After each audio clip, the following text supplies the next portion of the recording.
নদীর এপার কোহে ছাড়িয়া নিঃশ্বাস, ওপারেতে সর্বসুখ আমার বিশ্বাস। দুই ব্রাজিলিয়ানের একুল ভেঙে অকুল গড়ল আরেক ব্রাজিলিয়ান। এল ক্লাসিকো মানেই যেন ব্রাজিলিয়ানদের দাপট। স্প্যানিশ সুপার কাপের ফাইনালে ভিনিসিউস জুনিয়র ও রদ্রিগোকে কাঁদিয়ে শিরোপা জয় করল রাফিনিয়া। শুধুই কি শিরোপা জয়, জোড়া গোল করে ম্যাচ সেরা হয়েছেন ব্রাজিলিয়ান স্টার বয় রাফিনিয়া। ইনজুরির কারণে চিরপ্রতিদ্বন্দ্বী বার্সেলোনার বিপক্ষে মাঠে নামতে পারেননি আরেক ব্রাজিলিয়ান ডিফেন্ডার এডেন মিলিতাও।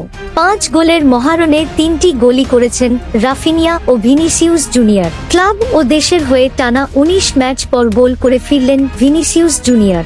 সমালোচনার জবাব হয়তো দিতে চেয়েছিলেন মাঠেই, তবে তার এই ফেরাটা মলিন করে তুললেন আরেক ব্রাজিলিয়ান রাফিনিয়া।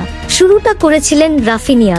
একের পর এক আক্রমণে যখন দিশেহারা রিয়াল মাদ্রিদ, ঠিক তখনই গোল করে বার্সাকে এগিয়ে দেন তিনি। যতক্ষণ মাঠে ছিলেন ততক্ষণ একপাশ থেকে বার্সাকে আগলে রেখেছিলেন এই 29 বছর বয়সী লেফট উইঙ্গার। 5টি অন টার্গেট শটের 2টিতেই গোল আদায় করেন তিনি।